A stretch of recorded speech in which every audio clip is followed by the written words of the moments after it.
सावन का महीना शुरू होते ही पूरे देश में भगवान शिव की भक्ति का अनूठा वातावरण दिखाई देने लगता है। हर हर महादेव और बोल बम के जय घोष के बीच लाखों शिव भक्त कंधों पर कांवड़ उठाकर गंगा जल लेने निकल पड़ते हैं। कोई नंगे पैर सड़कों पर किलोमीटर की यात्रा करता है तो कई दंडवत करते हुए अपने आराध्य तक पहुंचने का संकल्प निभाता है।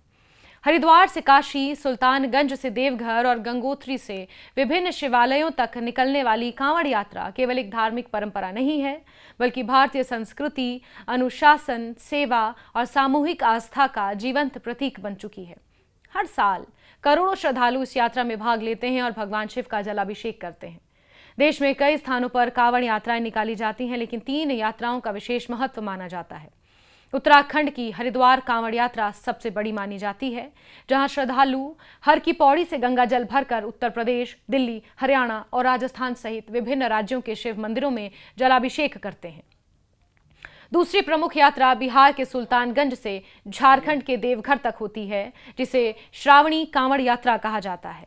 इसमें श्रद्धालु लगभग 105 किलोमीटर पैदल चलकर बाबा बैद्यनाथ ज्योतिर्लिंग पर जल अर्पित करते हैं। तीसरी प्रमुख यात्रा गंगोत्री से शुरू होती है, जहां भक्त गंगा के उद्गम स्थल से जल लेकर लंबी दूरी तय कर भगवान शिव का अभिषेक करते हैं। इसे सबसे कठिन और अत्यंत पुण्यदायी यात्राओं में गिना जाता है। और कांवड़ यात्रा की शुरुआत कब हुई, इसका कोई निश्चित ऐतिहासिक प्रमाण उपलब्ध नहीं है, लेकिन इससे जुड़ी कई पौराणिक कथाएं प्रचलित हैं। एक मान्यता के अनुसार भगवान परशुराम सबसे पहले गढ़मुक्तेश्वर से गंगा जल लेकर उत्तर प्रदेश के पूरा महादेव मंदिर पहुंचे। वहां शिवलिंग का जलाभिषेक किया। कई विद्वान इसे कांवड़ यात्रा की शुरुआत मानते हैं। एक कथा यह भी है कि लंकापति रावण भगवान शिव का परम भक्त था। उसने गंगा जल से शिव का अभिषेक कर कठोर तपस्या की और बाद में यही परंपरा कांवड़ यात्रा के रूप में विकसित हुई। एक मान्यता यह है कि श्रवण कुमार से जुड़ी, जिन्होंने अपने माता पिता को कंधों पर बैठाकर तीर्थ यात्रा कराई थी। दोनों ओर समान भार लेकर चलने की उनकी शैली को कांवड़ की प्रेरणा माना जाता है। सावन के महीने में ही कांवड़ यात्रा निकलने के पीछे भी गहरी धार्मिक मान्यता जुड़ी है। हिंदू पंचांग के अनुसार श्रावण मास भगवान शिव को समर्पित माना जाता है, उनका फेवरेट महीना है।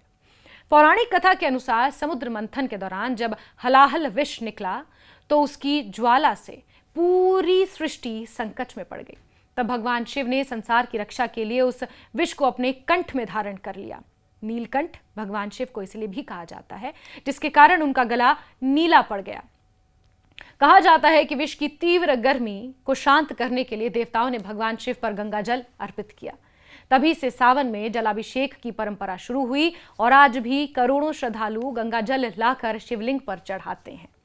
भगवान शिव को गंगा जल चढ़ाने के पीछे भी धार्मिक और सांस्कृतिक महत्व है। पौराणिक कथा के अनुसार राजा भगीरथ की तपस्या से गंगा पृथ्वी पर अवतरित हुई थी। भगवान शिव ने उनके प्रचंड वेग को अपनी जटाओं में धारण कर लिया और इसी कारण शिव और गंगा का संबंध अटूट माना जाता है। भगवान शिव की जटाओं से जो आप एक धारा निकलती हुई देखते हैं, वो मां गंगा है। धार्मिक मान्यताओं के अलावा कुछ वैज्ञानिक अध्ययनों में भी गंगा जल के लंबे समय तक सुरक्षित रहने और उसमें प्राकृतिक जीवाणुरोधी गुण पाए जाने का उल्लेख मिलता है। आप अपने घर के ही गंगा जल को देख लीजिए, खराब नहीं होता। अमूमन अगर आप कोई दूसरा पानी इस तरह रख देंगे तो उसमें काई जम जाएगी या कालापन आ जाएगा, लेकिन गंगा जल ऐसा नहीं होता। ये कांवड़ यात्रा का प्रमुख आधार नहीं है, लेकिन इससे गंगा जल की विशेष महत्ता अवश्य जुड़ी है। कांवड़ यात्रा केवल जल लाने की यात्रा नहीं है, बल्कि ये आत्म संयम और अनुशासन का भी पर्व है। भगवान शिव बहुत अनुशासित थे। यात्रा के दौरान श्रद्धालु सात्विक भोजन करते हैं, मांस और मदिरा से दूर रहते हैं, ब्रह्मचर्य का पालन करते हैं और कांवड़ को जमीन पर नहीं रखते। गंगा जल की शुद्धता बनाए रखना, भगवान शिव का निरंतर स्मरण करना और पूरी यात्रा में संयम बनाए रखना इस परंपरा का महत्वपूर्ण हिस्सा है। इन नियमों का उद्देश्य केवल धार्मिक अनुष्ठान पूरा करना नहीं है, बल्कि व्यक्ति के भीतर आत्मनियंत्रण, धैर्य और आध्यात्मिक अनुशासन विकसित करना भी माना जाता है। कांवड़ यात्रा का सामाजिक और आर्थिक प्रभाव भी काफी व्यापक है। सावन के दौरान लाखों श्रद्धालुओं के आने से स्थानीय व्यापार, होटल, ढाबे, परिवहन, फल विक्रेता, टेंट व्यवसाय, छोटे कारोबारियों की आय में उल्लेखनीय वृद्धि होती है। रास्तों में हजारों सेवा शिविर लगाए जाते हैं, जहां स्वयं सेवक श्रद्धालुओं के लिए भोजन, पानी, चिकित्सा, विश्राम की व्यवस्था करते हैं। इस दौरान समाज में सेवा, सहयोग और सामूहिक भागीदारी की भावना भी मजबूत होती है। हालांकि इतनी बड़ी संख्या में श्रद्धालुओं के एक साथ यात्रा करने से प्रशासन के सामने ट्रैफिक सुरक्षा, स्वच्छता और स्वास्थ्य सेवाओं जैसी चुनौतियां भी आती हैं, जिससे निपटने के लिए व्यापक तैयारियां करनी पड़ती हैं। कुल मिलाकर कांवड़ यात्रा केवल धार्मिक आस्था तक सीमित नहीं है। ये भारतीय संस्कृति, परंपरा, अनुशासन, सामाजिक सहयोग और सामूहिक विश्वास का अद्भुत संगम है। सावन में भगवान शिव को गंगाजल अर्पित करने की ये परंपरा सदियों से चली आ रही है और आज भी करोड़ों लोगों को आध्यात्मिक रूप से जोड़ती है।